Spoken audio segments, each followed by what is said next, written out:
Yeah, we will do it later.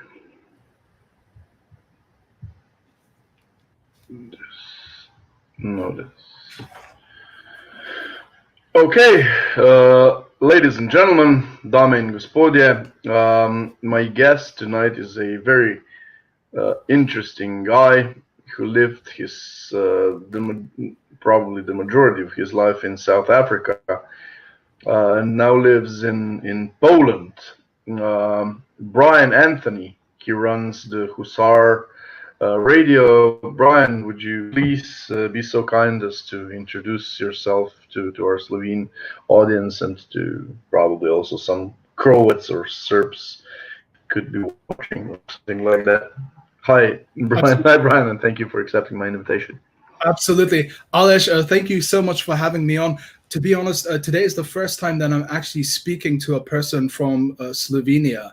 So you are the first Slovene I have spoken to. So, and hi to all of the audience tonight.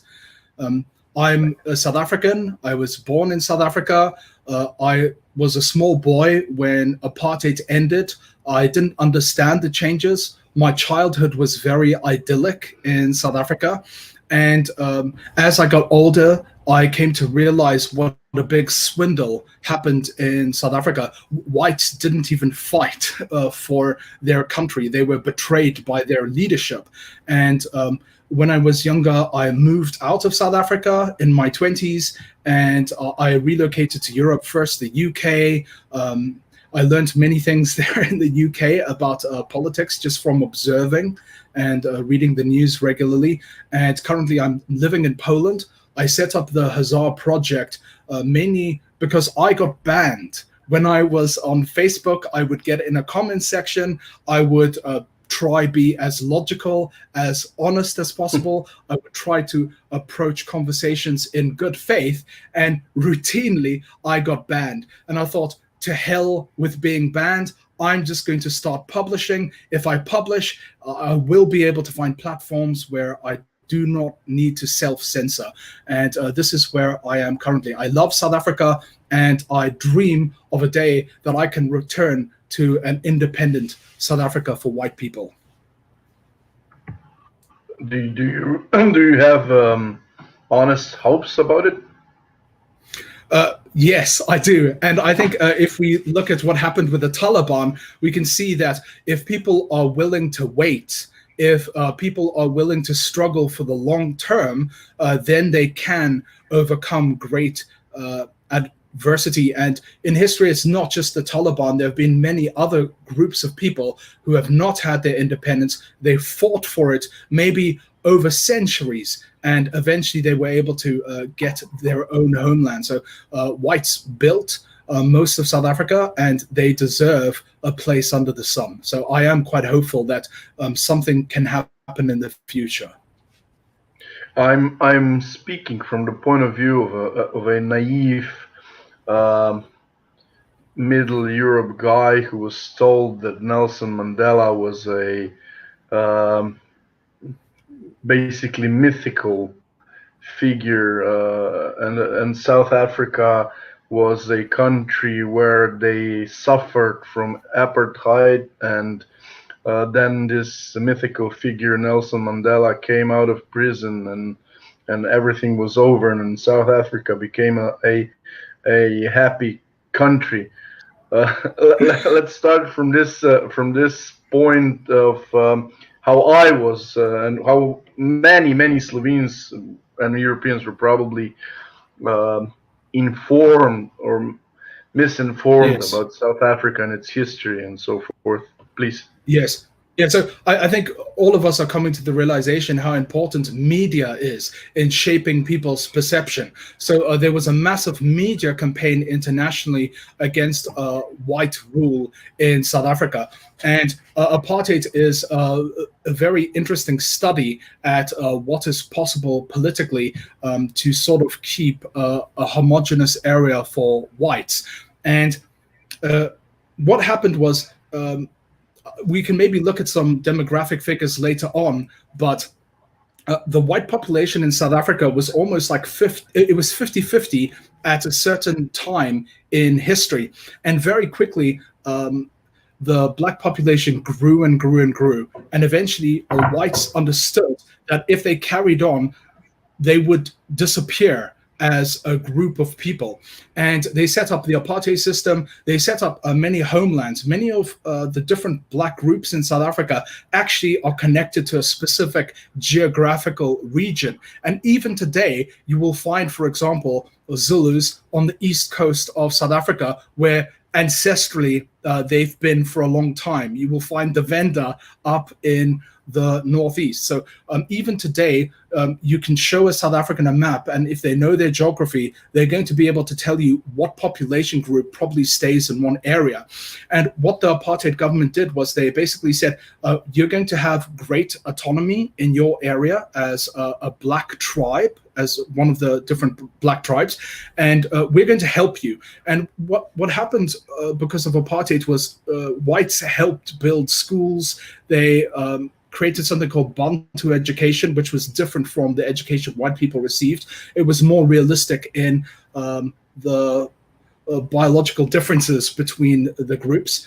And they also set up hospitals. And there was an increase in food production. And suddenly you had like a very big explosion in those areas. So what happened was blacks weren't content with that.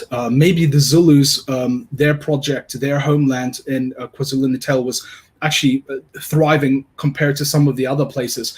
But essentially the ANC, which is the ruling party in South Africa, they were a Marxist organization. They were heavily funded and influenced by different radical organizations, especially Jews. Jews historically have been involved in like almost all of the political parties across the spectrum. And they were advocating for first of all, they were advocating for Marxism essentially for the whole country.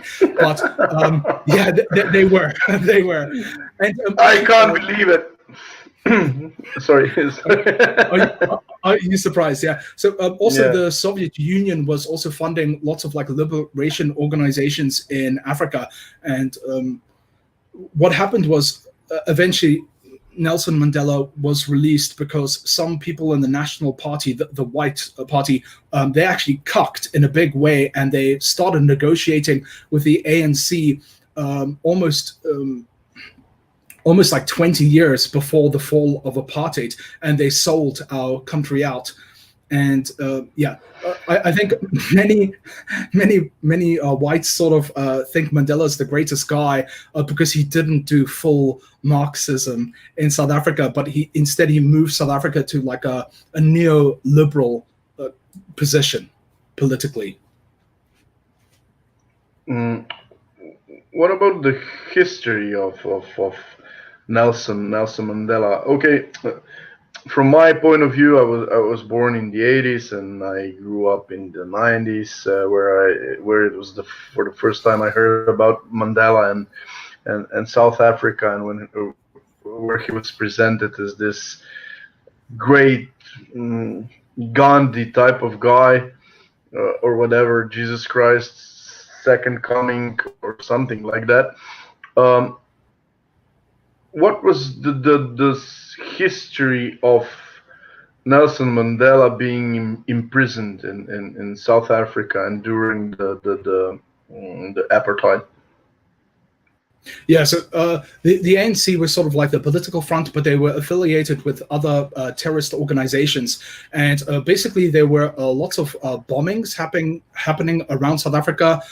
There were some really brutal ones, and they weren't being carried out against like military targets. They were targeting actual civilians. In one case, a church was people went in with hand grenades and Kalashnikovs, and they shot up a congregation. So, basically, Nelson Mandela was in top leadership position, and some of the top brass, they were rounded up and they were imprisoned. And I think Nelson Mandela did something like 27 years in prison for supporting terrorism against the white government.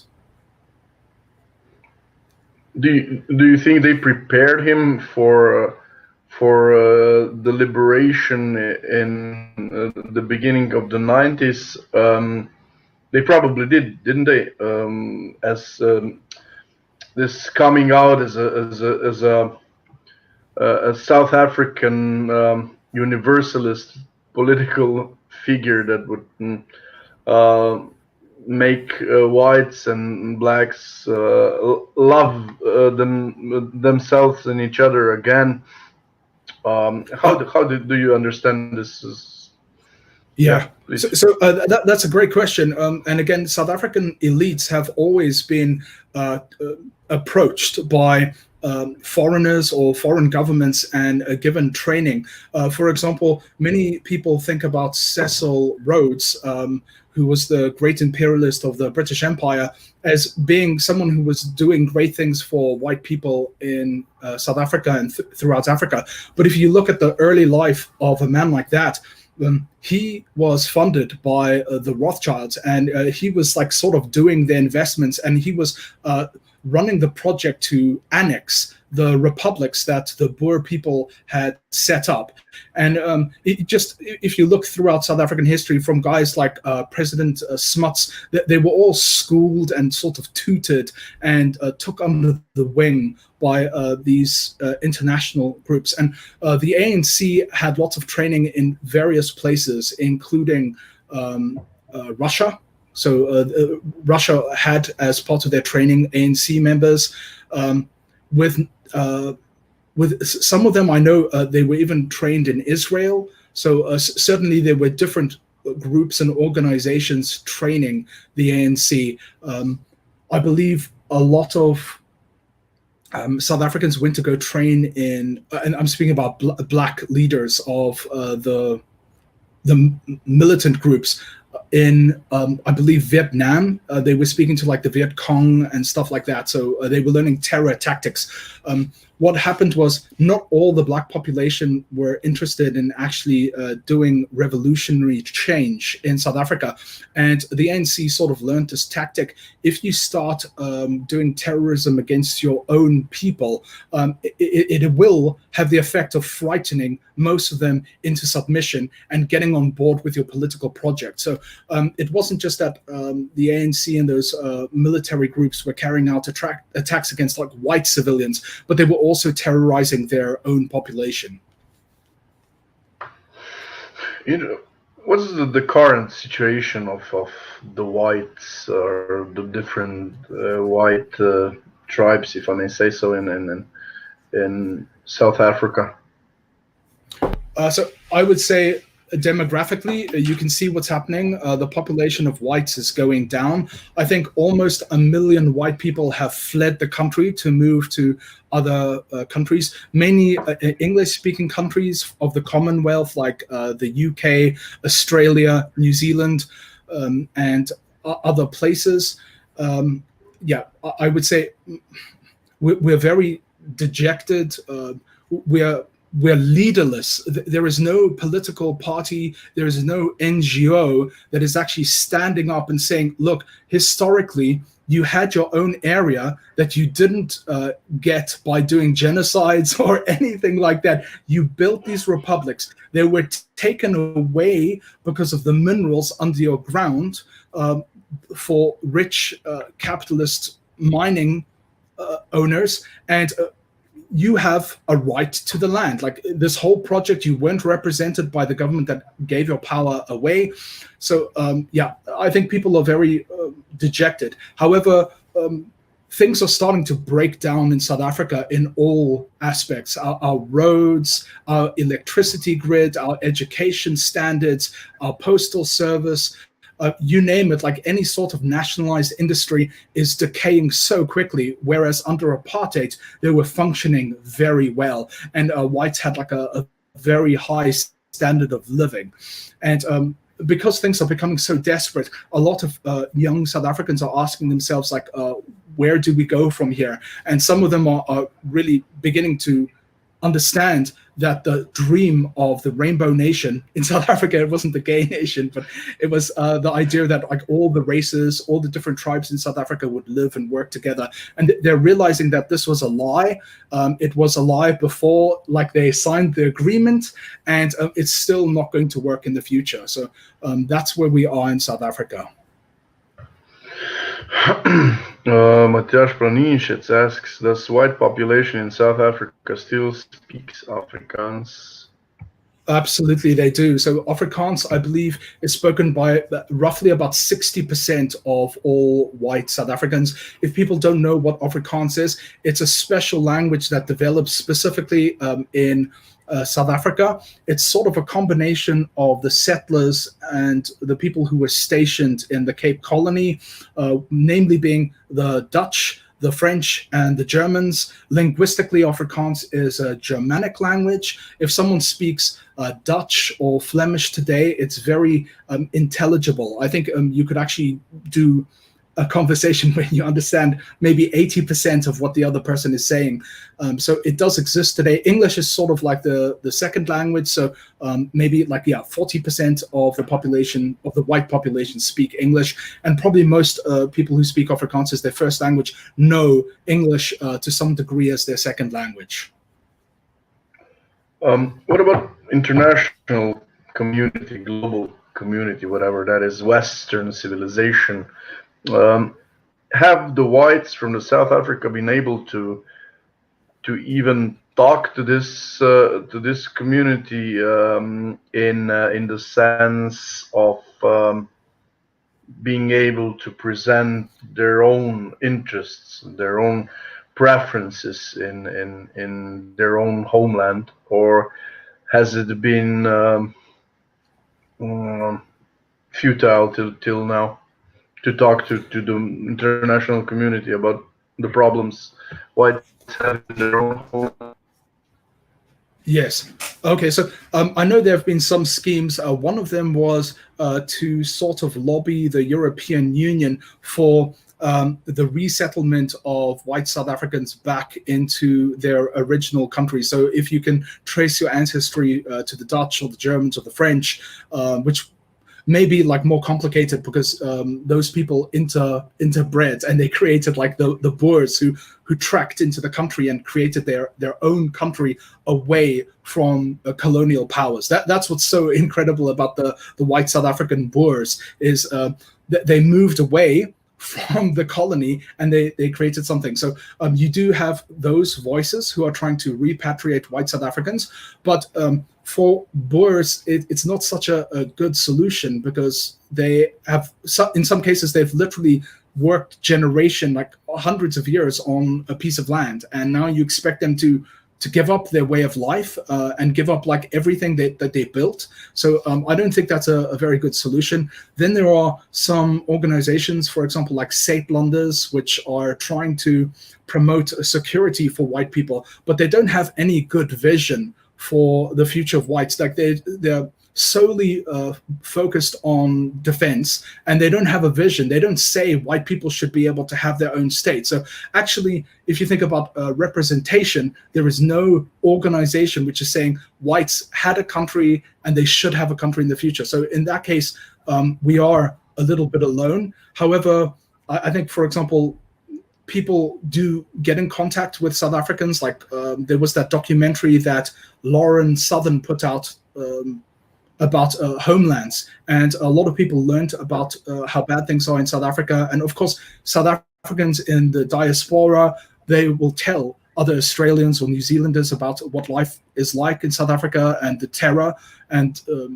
the murder rates and the farm invasions. People begin to learn about this. But I think we need a lot more help from the international community. Russia, I believe they took in something like 15,000 Boers into their country, and I believe Australia did the same thing. So the ANC government has said that they will forcefully take away Boers' lands, and in response, like Russia and Australia were kind enough to take the Boers. But again, if we want to have a future in South Africa, then we do need white South Africans returning to help build our own future?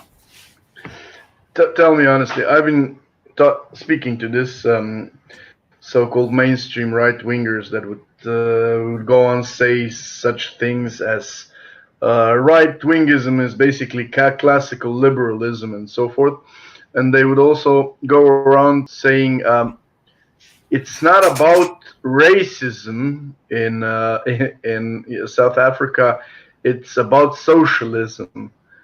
They'd say it's these people that try to steal the land of the Boers are not ethnically hateful or racially hateful towards them. They are just socialists. What's your opinion on this? Yeah, I think this is like one of the biggest copes that like the more normie right wing has. Like, fine, let's speak about socialism, but like, who are the guys who like developed communism? Who are the guys who developed socialism? Like, let's like dig into that. Who are the guys who have been supporting those movements throughout the country? So, it's a certain group of people, but in South Africa, it is racial. People get attacked simply because they're white. They're not asking you, are you a liberal? Are you a socialist? You get attacked because of your race. And we've had mainstream ANC leaders calling for the murder of whites.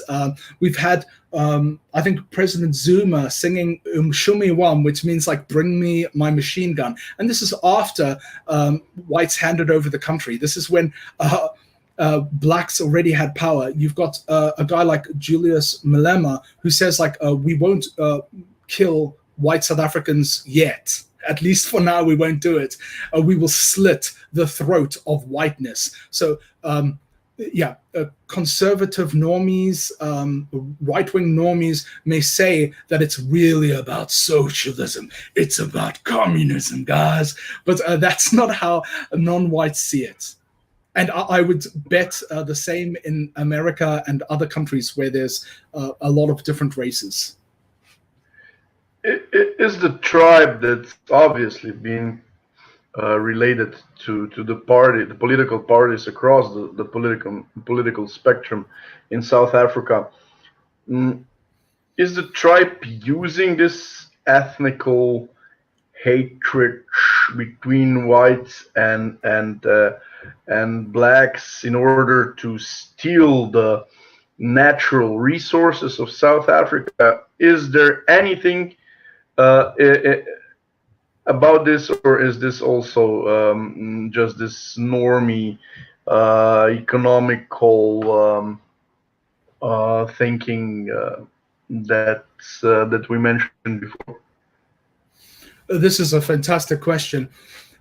So if people know anything about South Africa, you know that South Africa at a time, we had like some of the largest diamond mines and some of the largest gold mines. And even today, like South Africa is just packed with a lot of raw materials that are useful and very valuable. And what happened in South Africa's history is it's a long story for me to get there, but I'll speak about the track. Basically, these proto-Boers called the Voortrekkers, they left the Cape Colony. I think it was something like 1/5 of the population of the Cape Colony, which was under British control. They moved into the interior, and they said, like, we don't want to pay tax to this government. We have a language, and you guys are suppressing our language. So we're going to leave you, and we're going to build our own project. And these people traveled really through the wild, and they set up various different republics. There's like Hussar, Stellaland. They set up Natal Republic. Then the two big ones were Orange Free State and Transvaal. And all the time the Boers were doing this, they were sort of being tracked by the British. And every time the Boers were setting something like this, like they set up the Natal Republic, which is on the east coast, the British would come and annex the land and basically give it to blacks to rule, or not to rule, at least to have autonomy. And what happened was in Griqualand, which is sort of like to the central west of South Africa, and Kimberley, there were a lot of diamonds found. And as soon as the diamonds were found there, Cecil John Rhodes, on behalf of the Rothschilds and other Jewish capitalists, they went and they annexed those republics. So again, the Boers, they just wanted to farm. The Boers themselves were never ever much into mining. Even today, and even under apartheid, Boers never controlled the mines to a very big percent. I think the highest South African mine ownership was by white South Africans was something like 17%, if I'm right.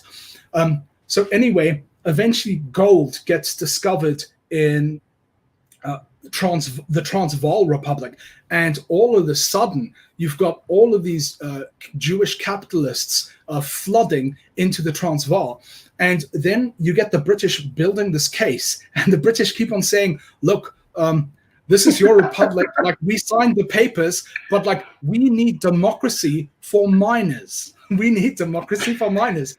And literally, the British went to war against the two big Boer republics on behalf of the democratic rights of capitalist mine owners. I swear to God. And this is something I didn't learn at school. I only found out much later. And again, I'm very happy to share books and quotes with the audience if they'd like to study this. So, yeah, go ahead. So it's eternal Anglo and Jews doing the 1918 all over again. It is very depressing to know about this. If you want me to, I could read like a little quote from the Occidental Observer about this. Yeah, please. Yeah. Okay, so I can add it. Oh no, it's a different one. So. Yeah. Oh, it's a different one. Okay, I will remove this one. Yeah. Okay, so just for the context for the audience, this is James Joyce, Professor James Joyce, who is a fantastic writer, a fantastic speaker, and really knows a lot about the subject. And he's writing about how Jews in Britain got into power, and through the empire, they sent their cousins or they sent other tribesmen into high-ranking positions into those countries to extract wealth for themselves. And I'll just read this. So this is the context. Another example of the cousinhood's increasing grip on the direction of British politics came with the growing Rothschild involvement in South Africa. Feldman states that during 1890s, the Rothschild branch became heavily involved in diamond and gold mining on the Rand. The Rand is this area of the Transvaal where the gold vein is, where they discovered this massive deposit of gold. Back to the quote. When the German Jewish diamond and gold mining magnate Alfred Breit floated Rand mines in 1893, he was crucial in ensuring the House of Rothschild received more than 25% of the shares. By 1899, Britain found itself at war with the Boers of the Transvaal over a vague cause of securing political rights for foreign gold miners. Because of the obvious shared ethnic heritage of the mine owners, the diplomats who trod the path of war, the view that the war was a Jewish war was commonplace among its opponents.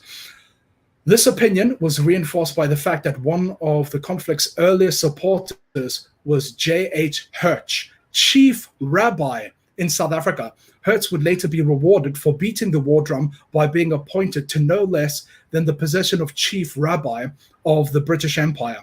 In February 1900, members of the parliament were openly acknowledging the Jewish complexion of hostilities, with John Burns emphatically declaring before a full House of Commons that wherever we examine, there is a financial Jew operating, directing, and inspiring the agonies that have led to this war. The British Army, which used to be used for all good causes, has become the janissary of the Jews. And there was so much suffering that was afflicted upon the Boer people because of this intervention war for the minerals of South Africa. The British sent up concentration camps. They were losing. This was a 3-year conflict. I'm speaking about the Second Anglo-Boer War. This was a 3-year conflict, and during the beginning of the conflict, the Boers were winning. They were resorting to guerrilla tactics, and the British couldn't deal with it. So what the British resorted to doing, they went to the civilian population, the women and children of the farm areas, and they started torching their properties. They started destroying their livestock, burning their crops. And at first, the women were just left on the plains of this area. And eventually, the British started taking ownership of these women and children and putting them in camps. And very quickly, you had thousands of Boer women and children perishing in British camps from typhoid, measles, and all the other sorts of diseases that would occur in such camps. And I believe the revised number that we have for Boers who died in British concentration camps in South Africa is 38,000. And people who do mathematics and do projections say that had the war never carried off those 10,000 Boer fighting men and those 38,000 women and children from the camps, then the numbers of Boers today would be somewhere between like 25 to 35 million white South Africans. And so just like the greed for the minerals of South Africa destroyed the white population. And still today, you are right, blacks are being used to continue the plundering of our resources. I swear to you, I got normie friends that would say to you after you reading this citation and you telling them all this new information, and they'd say, it's interesting, but you still haven't persuaded me about the Jewish influence. Yeah. Yeah, I was listening to an interesting talk the other day, and some guy was talking about the Kimberley, the De Beers museum, and apparently there is like a check made out of £1 million to Cecil John Rhodes. So I'm trying to ascertain a copy of that, and I've got a picture here. Okay, I'm going to try share this with the audience. I'll try to put you alone. Okay, it says there, compliments of the season, Lord Rothschild. So this was like a food package which came with like candy and tobacco and other goodies for the British troops in South Africa. And I'm not sure how many packages were actually delivered across South Africa, but I believe it was apparently something like 400,000 packages were delivered to the British troops. So were the British soldiers fighting for God and country at that time, Queen and country? I don't think so. I don't think that the British were waging a war against whites for the sake of the British Empire. Again, they said it explicitly. They were doing it for the democratic rights of the miners in Transvaal. The miners. What is the relationship like between Anglos and Boers in South Africa?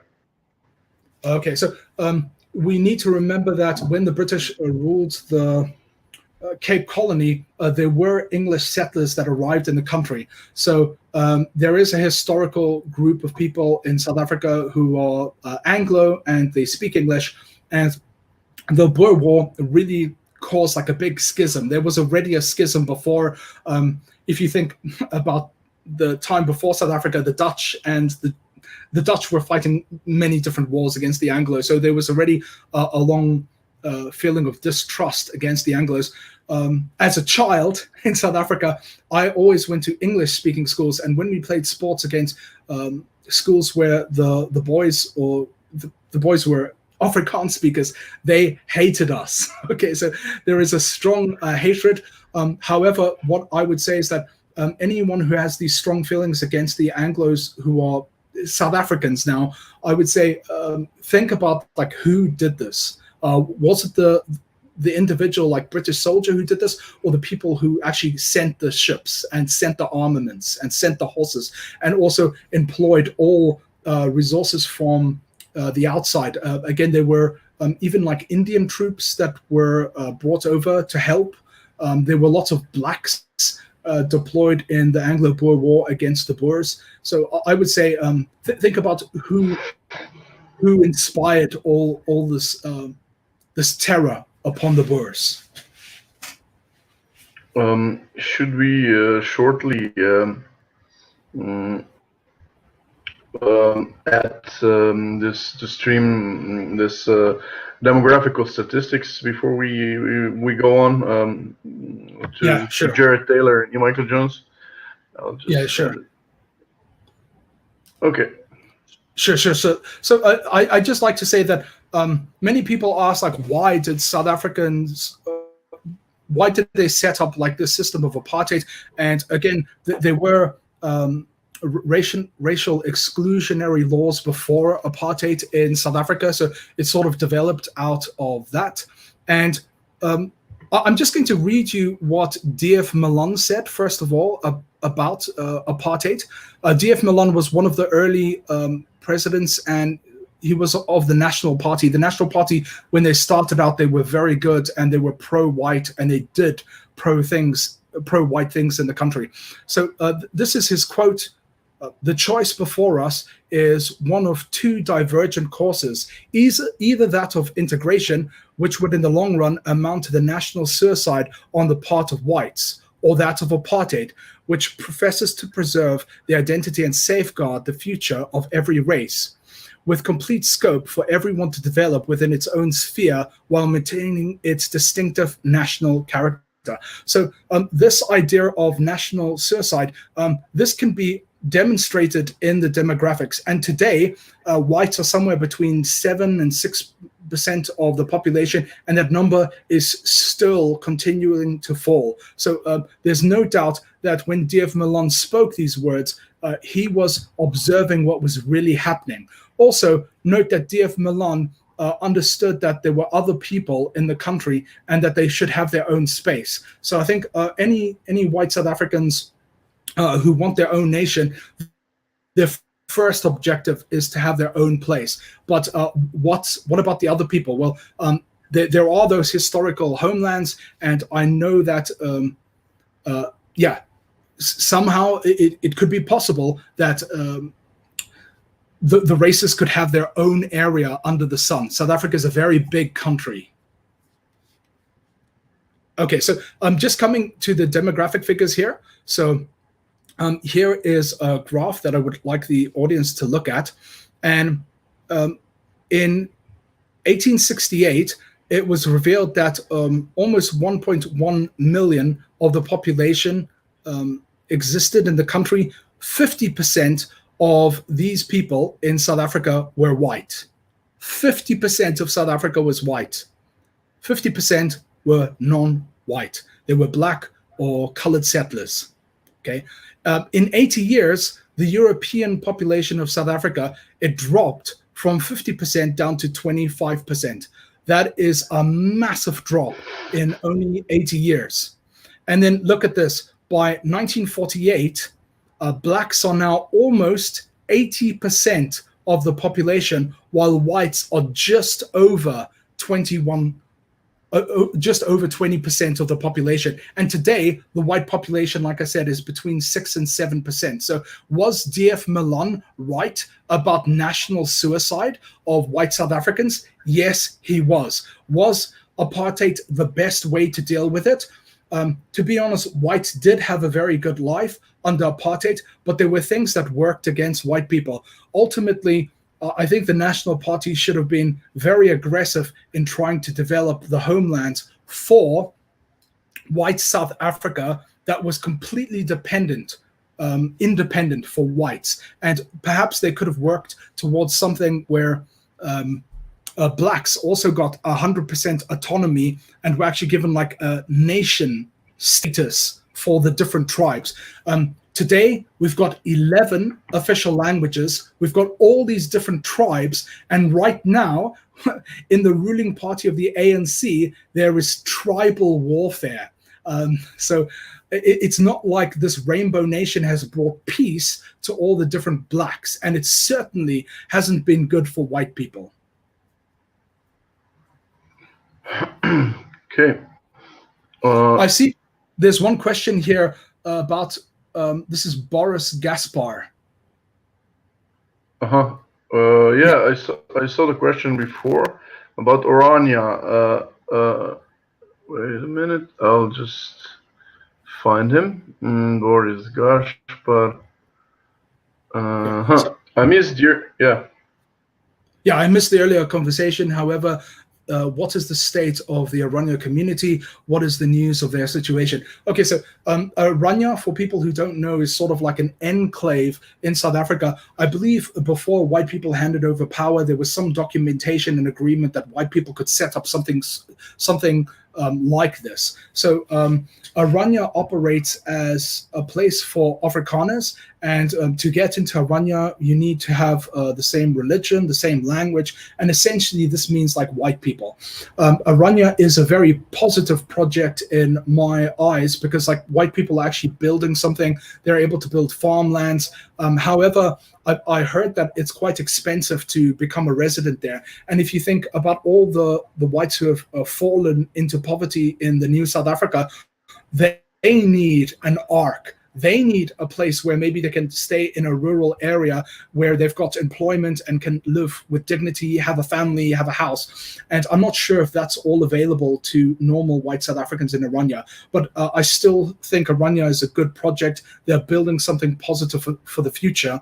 One of the problems they will run into is that black people will say this is racist for white people to have their own area. And I'm sure that people will be chipping away, and eventually, like Aranya will probably be taken to court. There'll be some action to overthrow it. But generally, Aranya, I think these people are building. If you are surrounded by people not like you, and you want to have a better future, this is the type of project that you may want to start with your community. A project where you have autonomy, independence. They also set up their own currency. So they're sort of moving away from the Reserve Bank in South Africa, which is highly corrupt. Who would say that? Who would say that? Who would say like central banks and reserve banks are corrupt? Yeah, before we move towards your now country, Poland, let's just check a little bit upon yesterday's big debate between. This debate was really, we waited for it for 2 years, probably. It should have happened in Zagreb a year and a half ago or something like that, and it happened now on Vladimirov's channel, on Skanza Forum's channel, between Jared Taylor and E. Michael Jones on the topic of race. I'm a Catholic. I like E. Michael Jones. I like Jared Taylor. I had them both on my channel many times. I consider myself a Catholic more. Yet, for a long time, I've been more persuaded by Jared Taylor when he speaks about the race. I have to admit, I found it really autistic when Dr. Jones spoke about race. I didn't understand it. Yet, for the last couple of weeks, I've been able to understand what's been going on, although I still don't conclude from that the white race does not exist, for example. Yet, I do understand what E. Michael Jones is trying to say.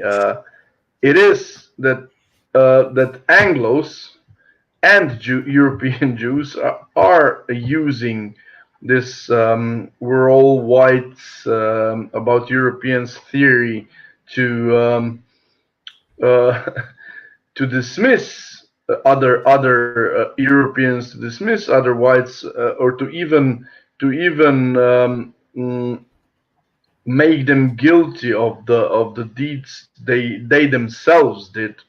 For example, slavery in America is basically Anglo-Jewish thing. It's not a German thing. It's not a Polish thing. It's not Slovene thing. It's not white thing. It's Anglo-Jewish thing. And yet it's been spoken about it as a white black thing. And in this sense, I do understand Dr. E. Michael Jones in the sense he speaks about the race and he refuses to take it. Although I didn't watch yesterday's debate, you did.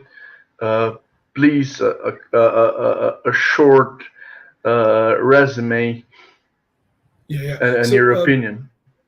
Yeah, absolutely. So I actually really do like E. Michael Jones and Jared Taylor. I was very lucky to actually have met Jared Taylor myself in person. So, and I see that on your channel, you've got some many conversations with Jared and Jones. So kudos for you for doing that. And also kudos to Frody for organizing the chat. I also heard that it was going to be done in person as a debate, but that fell through. I'm not sure. Was that because Jared was it was probably because of the corona pandemics. Okay.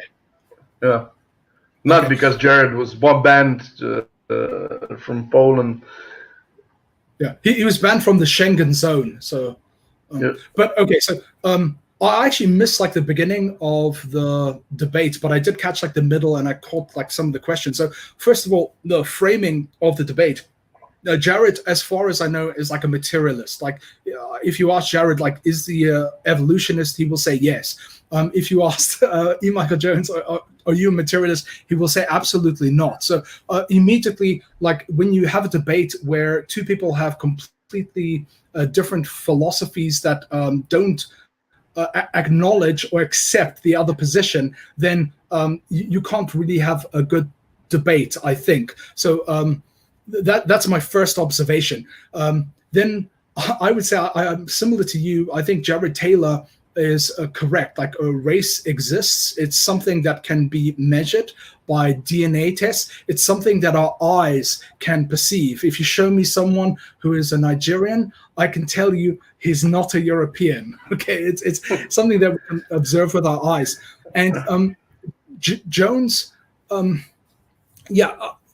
some things he writes really well, but on the race thing, he seems he was speaking about different categories last night, and he was trying to argue that race is actually not a category, and he was also saying then it's a category of the mind. Well, so is Catholicism. Like everything that we believe in essentially, or we perceive, is something that happens like within the brain.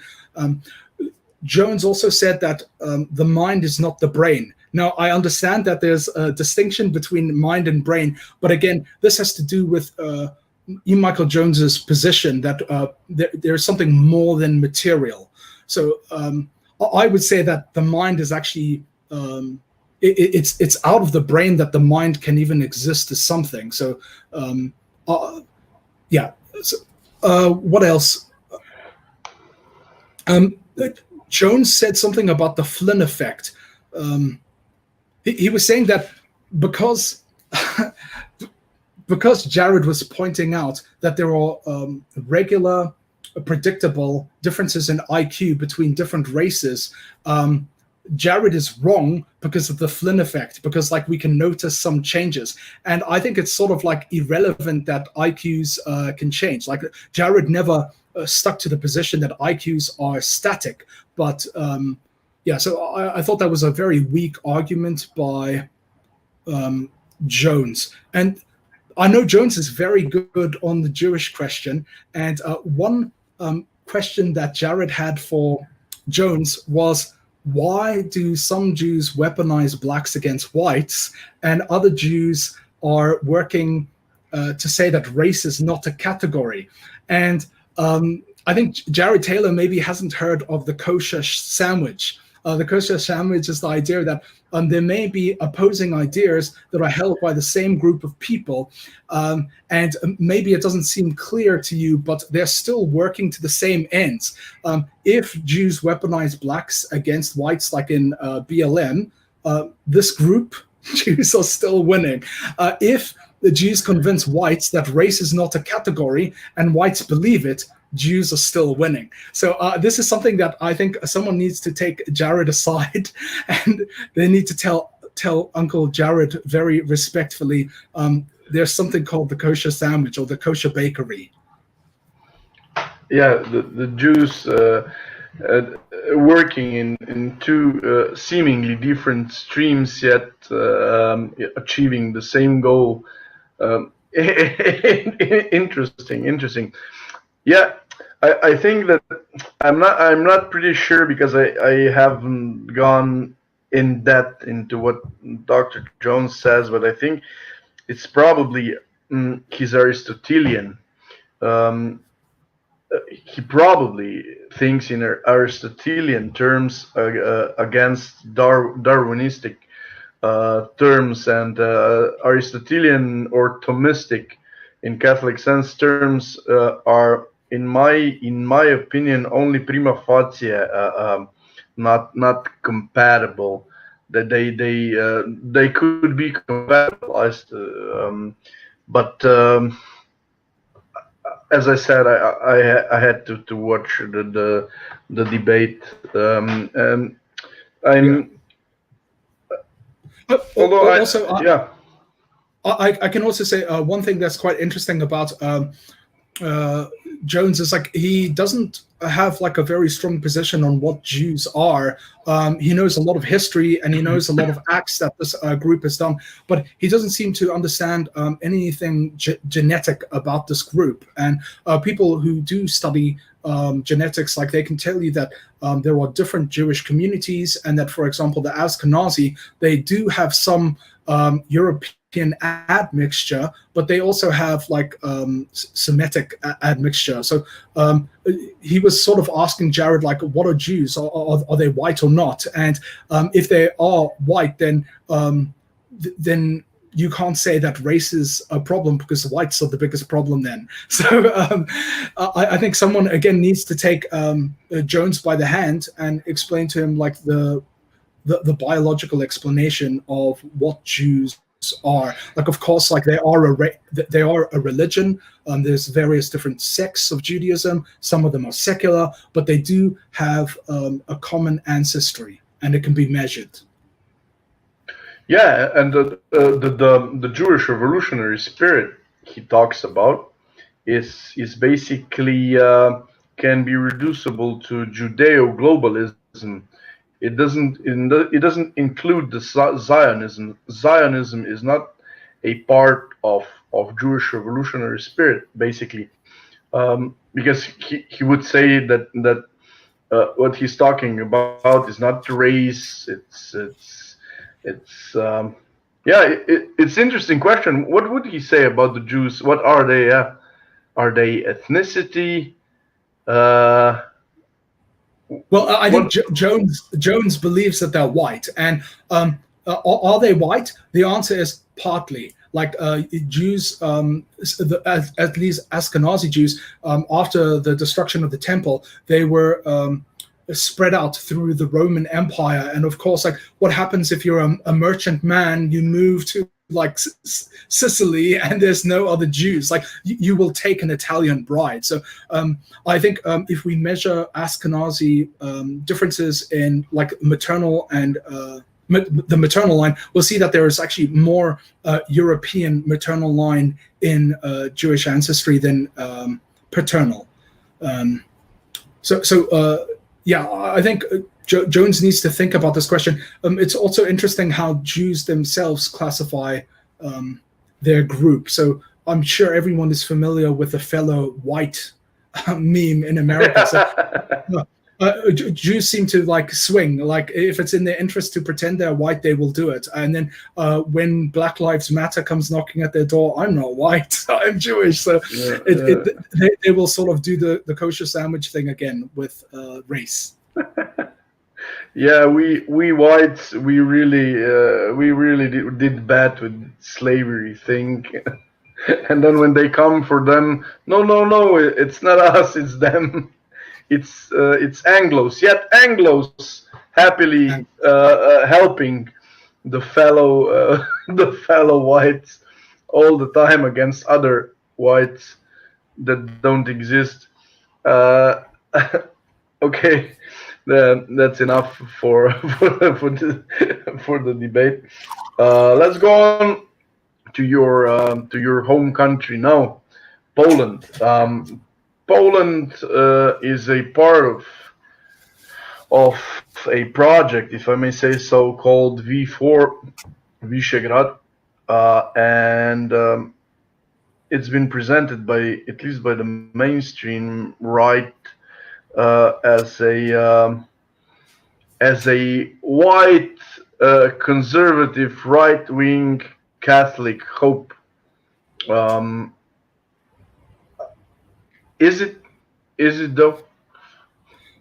Okay, so I think if you think about after the Second World War, most of the Jews had like left Poland. Okay, and I think in '68 there was like another big exodus of Jews out of Poland. So essentially, at the fall of the Soviet Union, Poland was very homogenous. Most people are Slavic. They're Polish Slavic. They speak Polish. They're Catholicism is their religion. So I would say that statement is mostly true.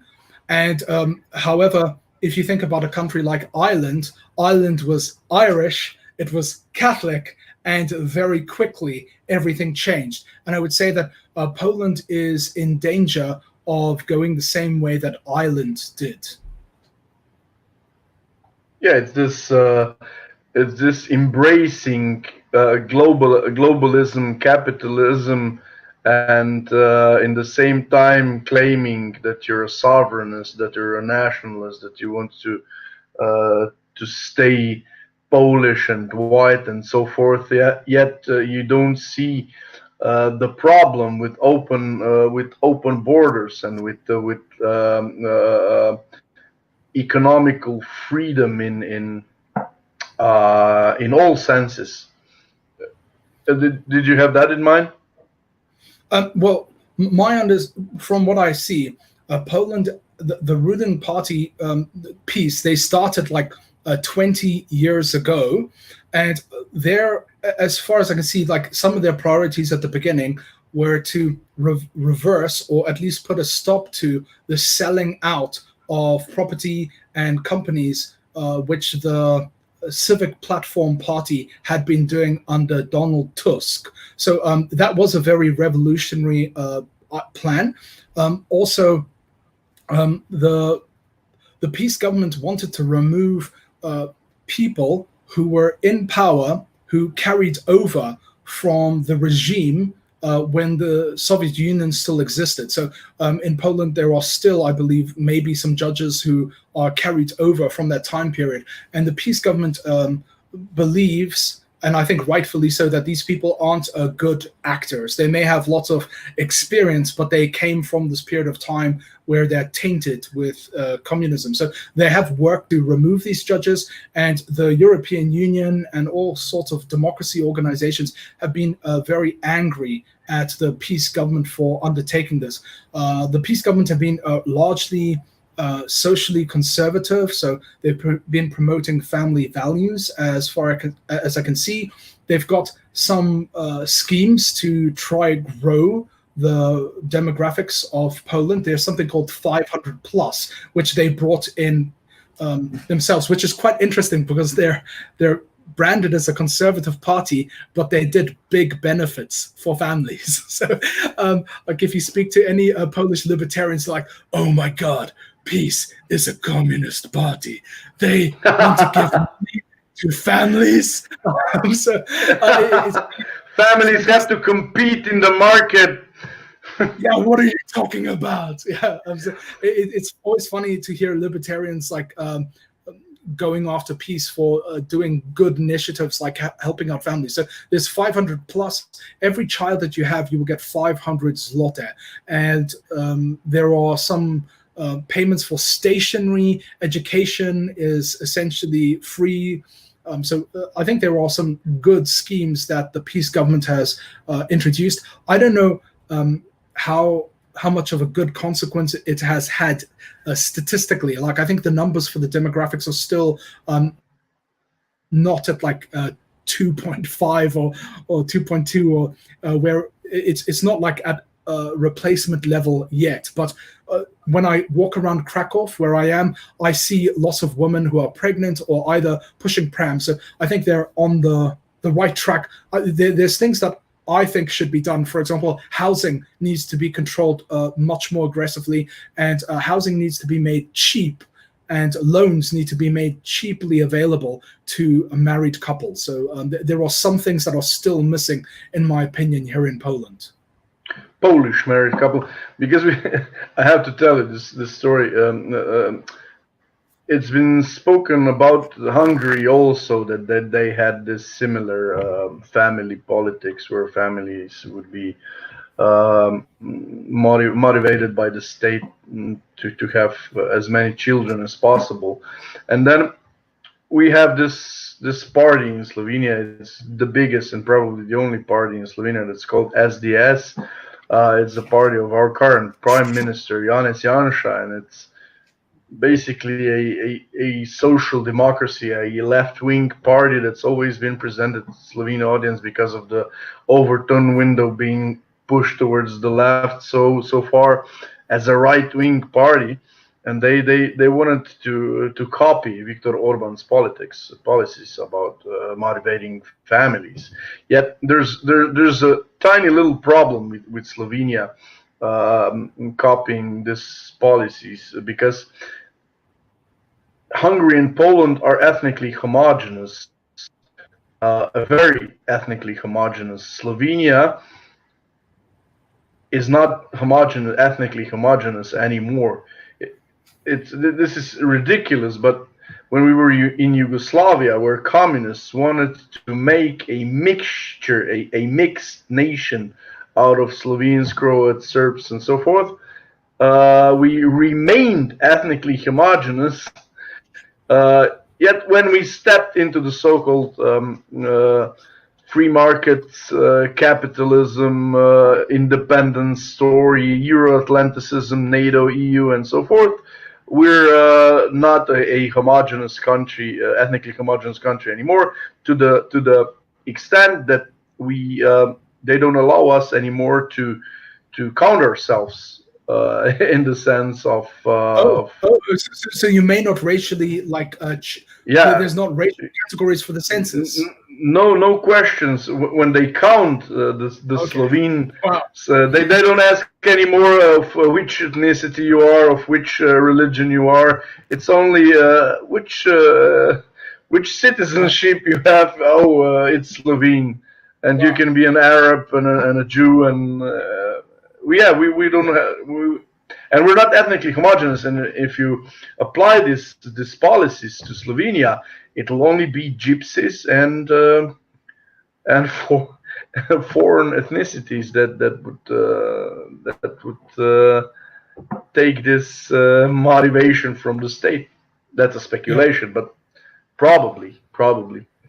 I can't imagine any serious sociologist ever saying that, look, I want to do a study, but don't give me the demographics and don't give me the religion.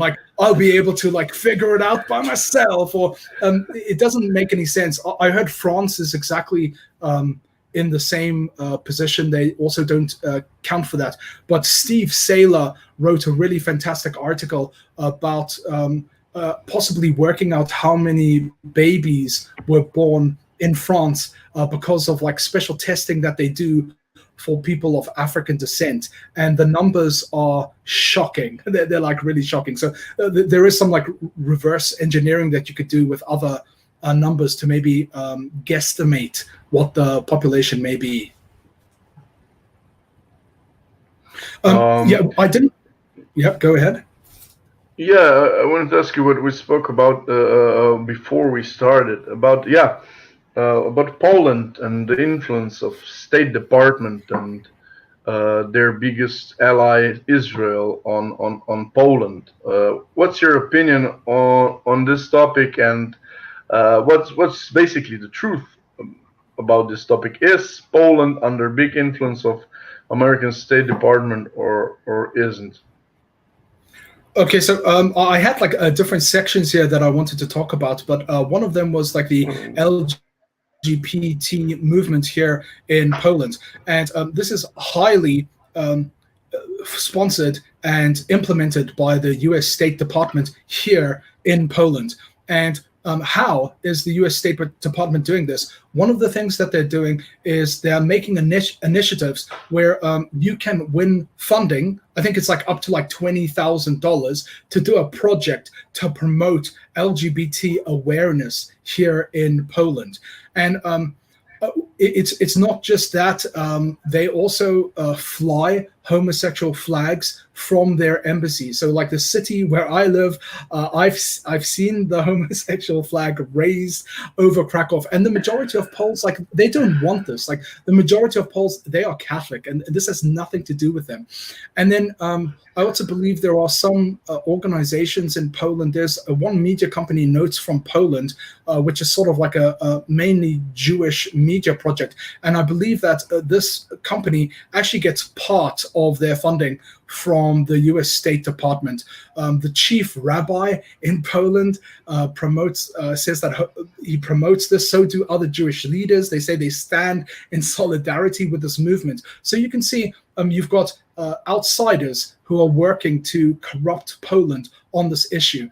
And I was also saying one of the problems, like the current administration has, is it's in Europe, it's in the European Union, it's in the Schengen zone, it's in NATO, but it still largely distrusts Russia, it distrusts Germany, and it's pivoting towards America for its security. So there was a big talk about setting up a Fort Trump here in Poland, and maybe even deploying missile shields here in Poland. Now, you know, if you just go to the north, there's Kaliningrad, and I believe like Russia actually does have some field nukes available, like just on the border. So should Poland be worried about it? I would say they should be concerned about it, but maybe allying with America is going to attach many different strings, like supporting homosexuality and like all other things, and giving compensation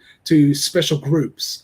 So there are also some photographs of the leaders of the Peace Party meeting Jews, wearing kippas, kissing weeping wall stones. And this is not what a patriotic Polish person wants. They didn't vote for this. And to the more right of the population, it's something that grieves them.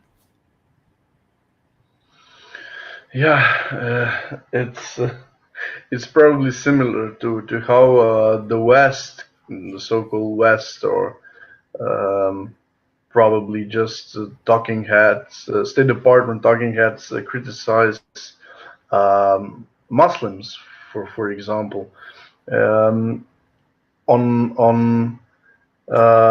they speak about them not having our values, or them not having similar values to Europeans, to Westerners, or whatever. And then when you talk with these people, the Westerners, the co-Westerners, what is it that our values are? And it's basically liberty and freedom of porn and being naked, and that's basically all there is about Western values. There is no Christianity in it. There's no Catholicism in it. There's only libertinism in it. It's funny. It's funny. It's not that I want Muslims to come here, but when you criticize them there, you're not right, fellow whites. You're not right. They have the right to live their lives according to how they believe it's better. This is that crisis of democracy. So like the U.S. State Department will talk about democracy. They will say, oh, there's going to be elections in the Gaza Strip. Oh my God, Hamas is elected to power. This is not democracy. Okay, but it is democracy. Yeah. Like that's what people voted for. And I can give some examples here in Poland where people are actually doing very democratic stuff, very cool stuff that people like us would respect, but it's being called fascistic, and all these different slurs are being used to describe it. But essentially, if Poles want it and it goes against the state, their values, okay, it's not democracy then.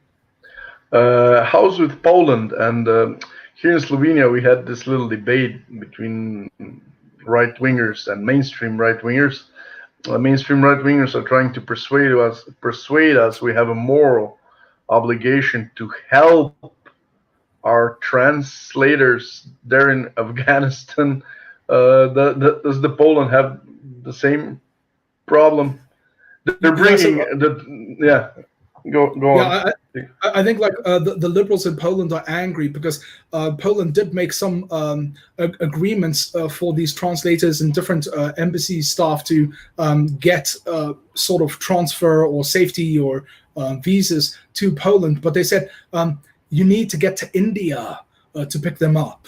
So that's one of the stories that I heard. So that's one of the reports in the news that I heard. So.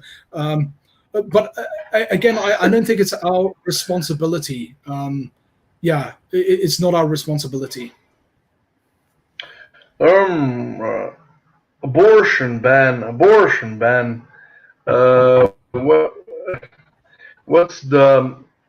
Would you say that the majority of Poles are fans of this abortion ban?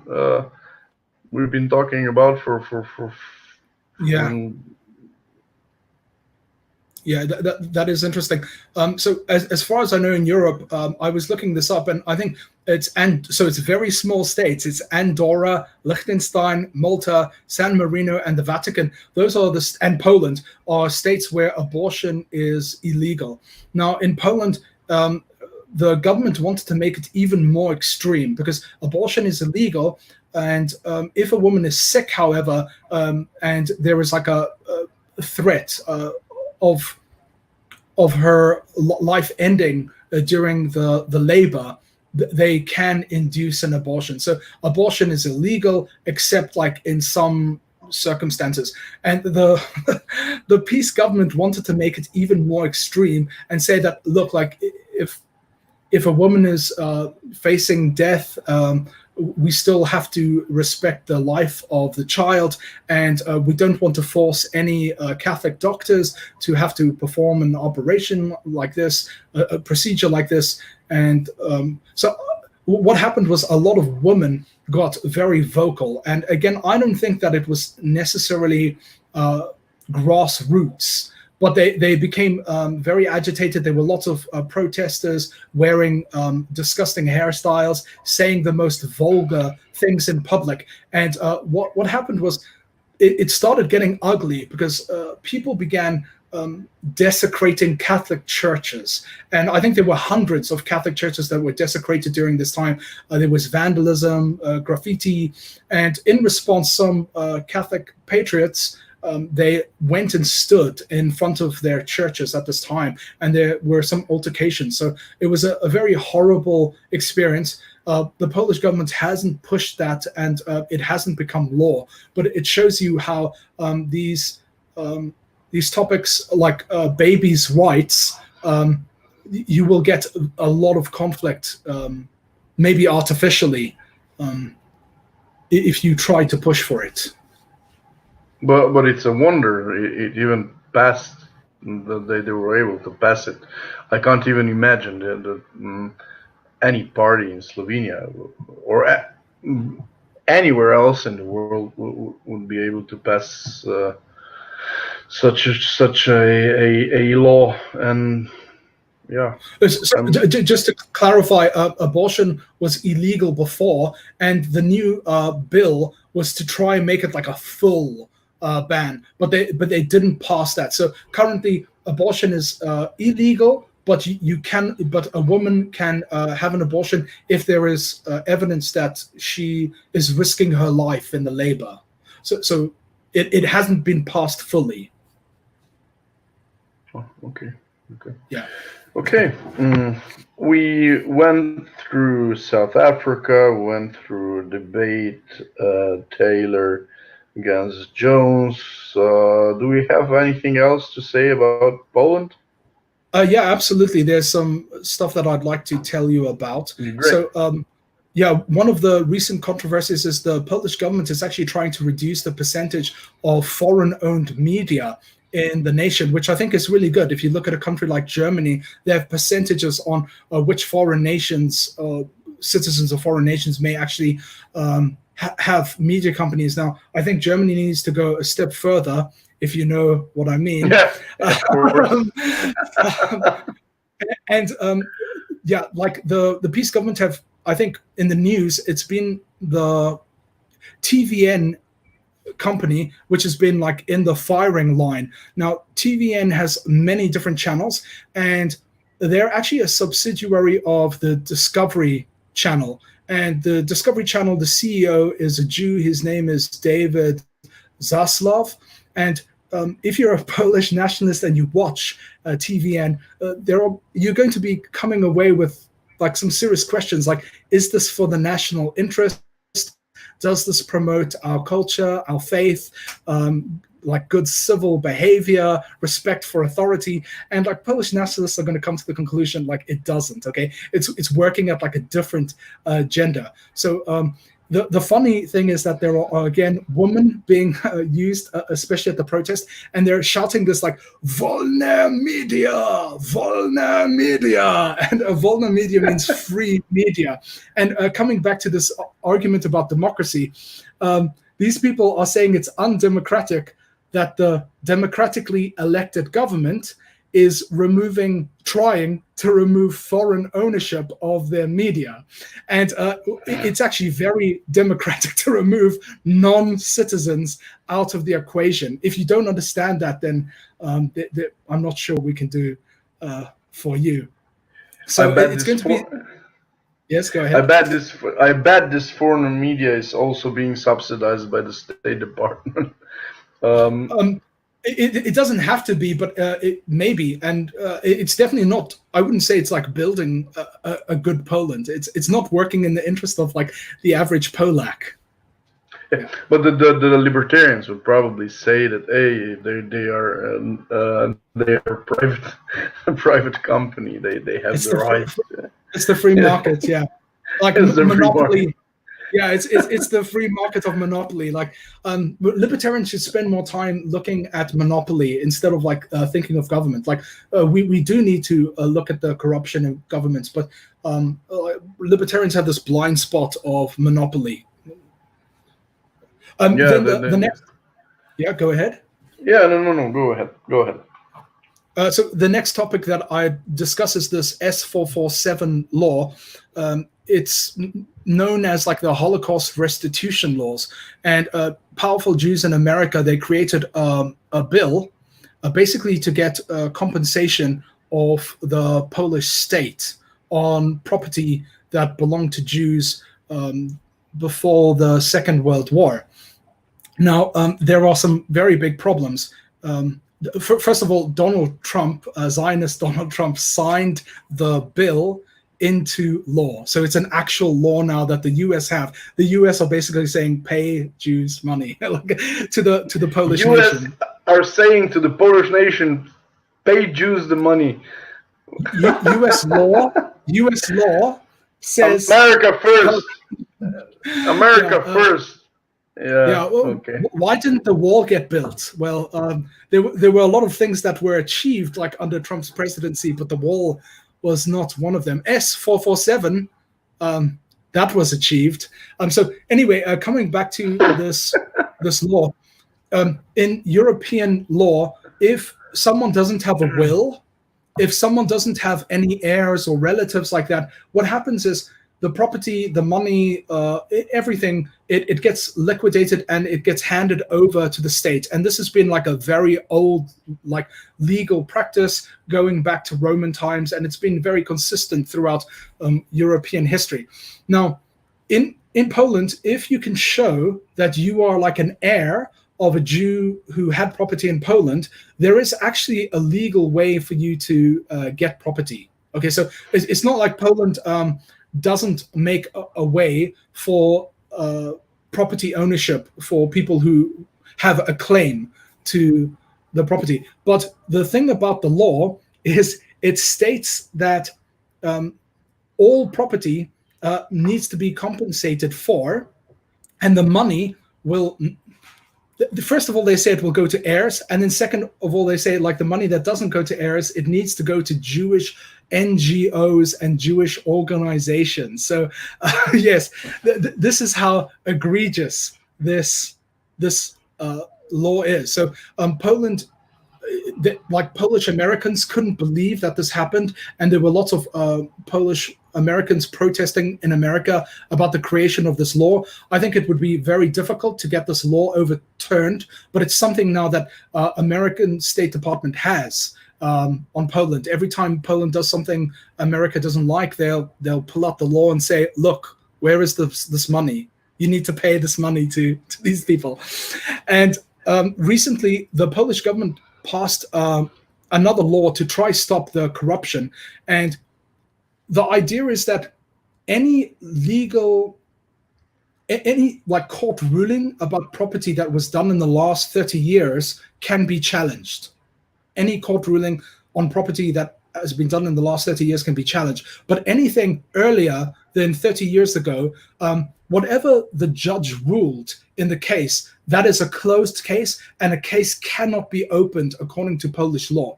Now, I'm not a legal scholar, so I don't know what the consequences of this are, but what happened after this was passed into law in Poland was the actual Israeli ambassador to Poland stormed out of Poland and he flew back to Israel. His name's Yair Lapid, and he said this about the law. He said, the law is immoral and anti-Semitic. So I think in some ways it's going to be maybe more difficult to get claims back through the Polish law.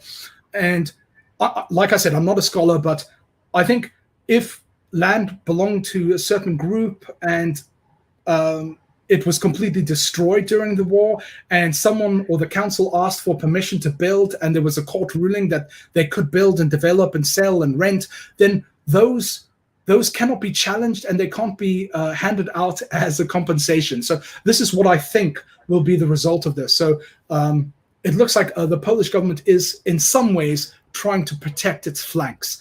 And I'll tell you about one other law that caused outrage.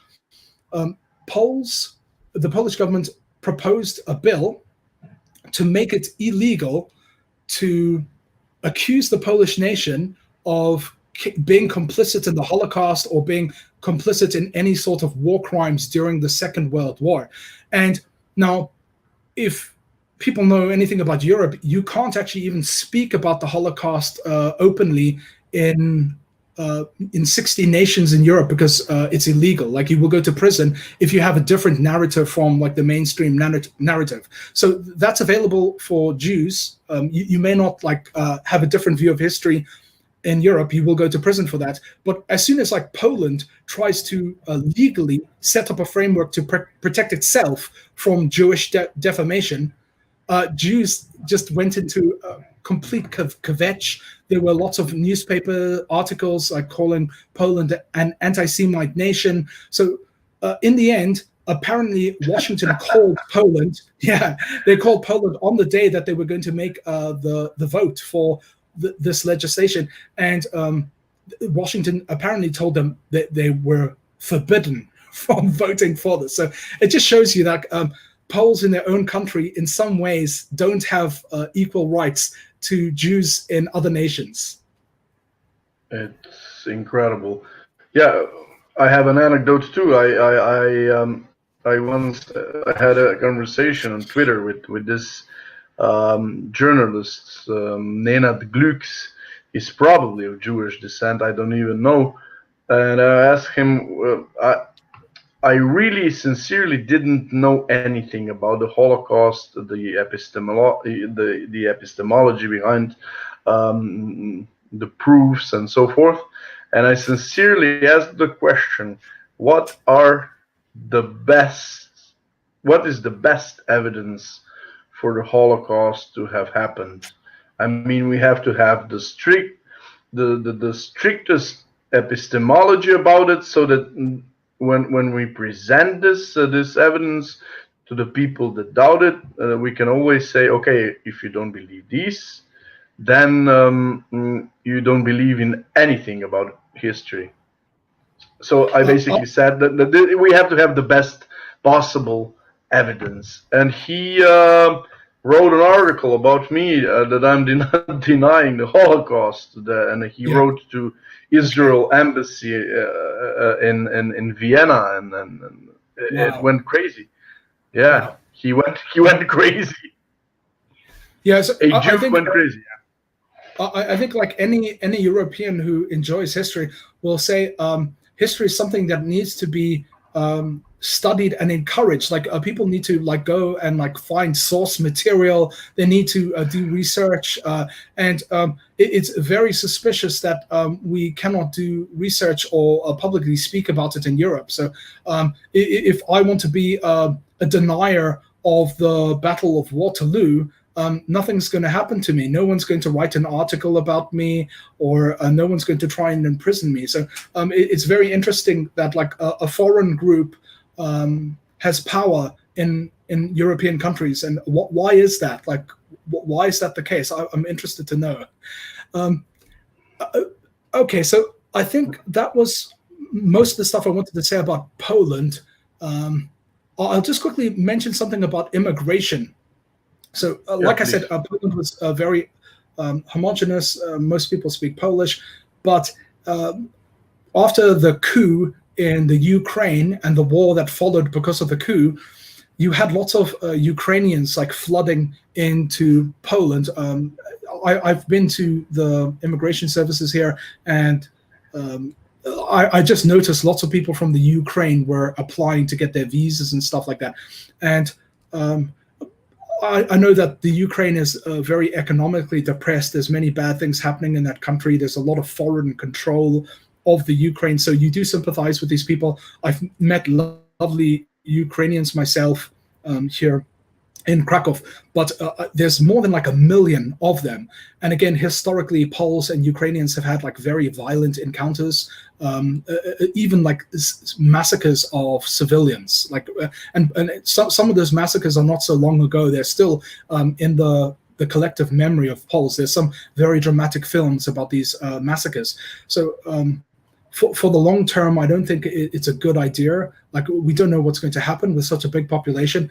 And speaking to Poles, their message to me, the ones that I've spoken to, is it's not nice going to a Polski sklep and then someone not being able to speak your language, and especially for like services. I had one person telling me they went for to the hairdresser, and they were trying to explain to this Ukrainian woman what they wanted done with their hair, and the woman couldn't speak a word of Polish. So you feel sympathetic towards the Ukrainians, but also like this is a Polish country. And one of the reasons that it's also been made possible is when Poland joined the European Union, because of the poor economy in Poland, so many young Polish people moved to Western Europe. Like maybe in Poland, they were able to make like 300 or 400 euros in a month. But then if they went to Germany, it could be like 1,500 or 2,000. So obviously this inspired lots of young Polish people to move. And this caused like a problem with labor. And like I said, the Polish government has been great on illegal immigration. They've basically said like any illegal immigrants, any illegal people who come and the European Union pick them up, they may not be resettled in Poland. But the Polish government is allowing legal settlement of people from the third world. So there's people from India, Bangladesh, all kinds of places, China, being imported into the country to work. And I already see the change. I'm in Krakow. I'm in a small village close to Krakow, and we've got our first black who's moved into the area. I've seen East Asians in the center of the village. I've even seen some South Central Asians doing business. There's some Americans and British people who have moved here. And if you're a Polish nationalist, like what? You don't want this, okay? You were never asked like if you want legal settlement of foreigners in your country. I do think for Europeans it's much easier to integrate I know that I'm contributing to the problem.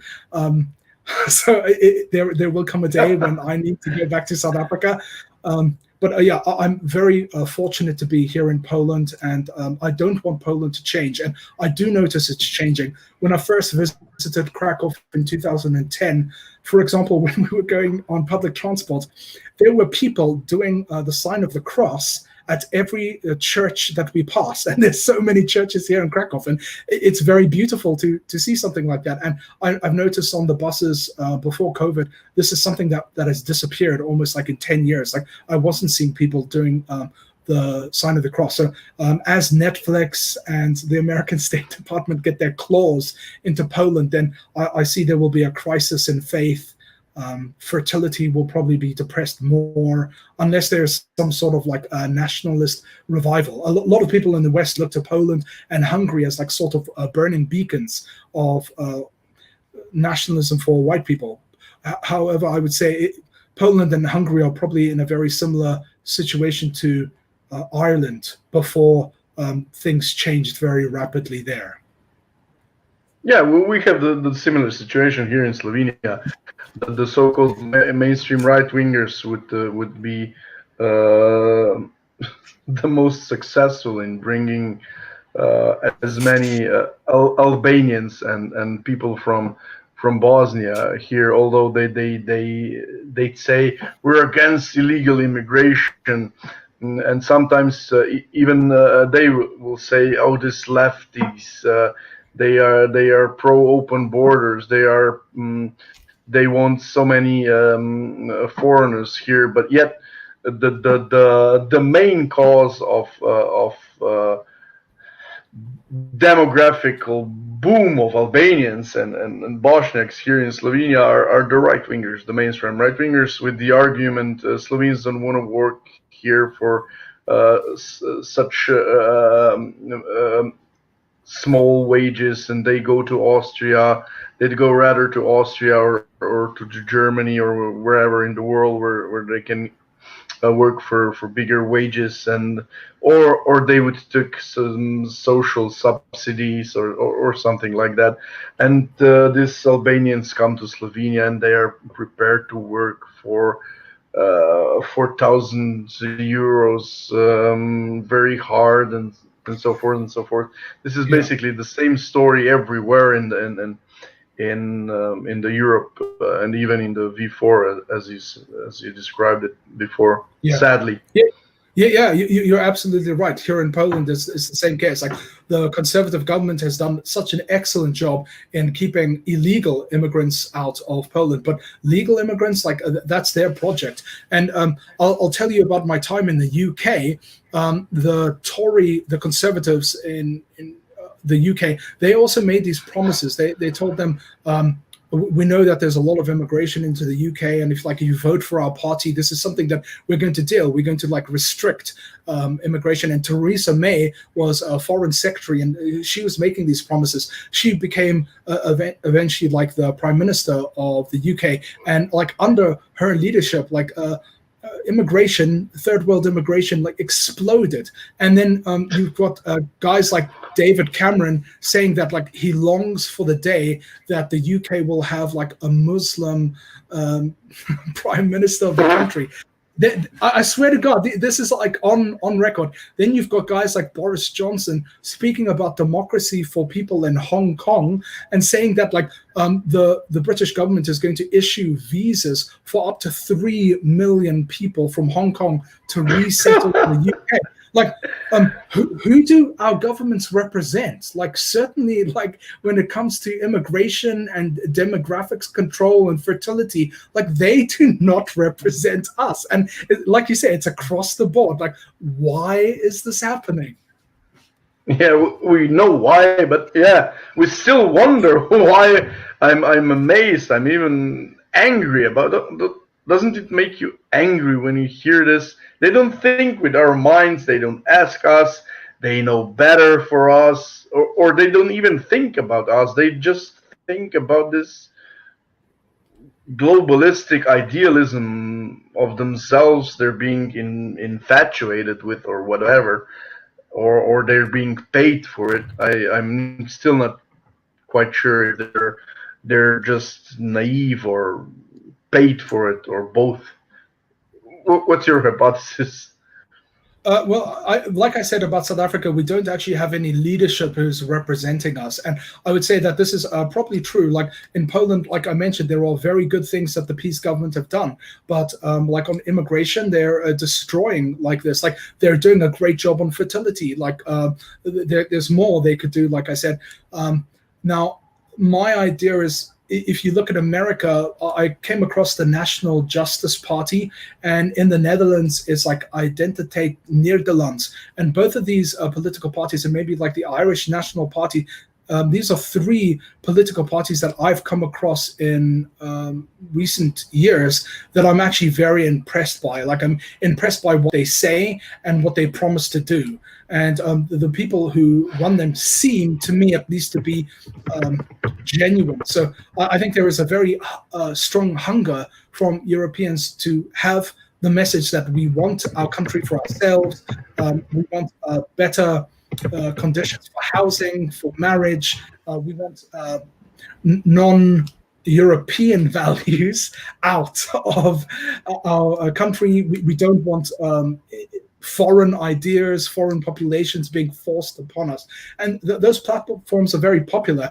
And of course, like some of like the fake right have taken up those talking points, like Donald Trump probably being the chief guy in this case, like sort of winking at demographic decline in America and like calling for security, but not actually implementing it. So I think it's time for Europeans to move away from like the traditional parties, and we need something more revolutionary, because the conservatism that we have, those leaders, like they keep on losing. That's like all they're good for is losing.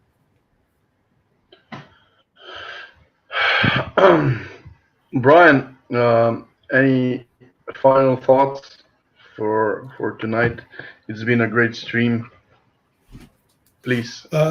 Go ahead. Yeah, sure. So I'm very happy again to speak to you tonight. Thank you for having me on. To the audience, thank you for listening. There were some questions that we were not able to get to.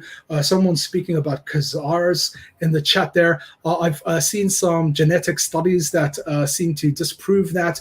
Again, I'm open to reading more about the Khazars theory, but I don't think the majority of Ashkenazis are actually from Khazar blood. Some of them may have some, but I don't think that's a proven theory. I don't know. Yeah, I don't know. I heard Vox Day say that they are half Ashkenazis are half Italian today. But I don't know about this hypothesis either. Yeah, they are partly Italian, and I mentioned that in the Roman Empire they were dispersed after the destruction of Jerusalem. So they do have some Italian admixture. They also have some German and Polish admixture. And so we already discussed this point before, but yeah. So thank you very much for having me. Thank you, and I hope we can meet soon again. Please, that I don't forget. Please send me that email contact you promised me before to my email for your Polish friend, please. And before we finish, absolutely. And I wish the people of Slovenia liberty and freedom and safety from global homo. Thank you. Good night and good evening.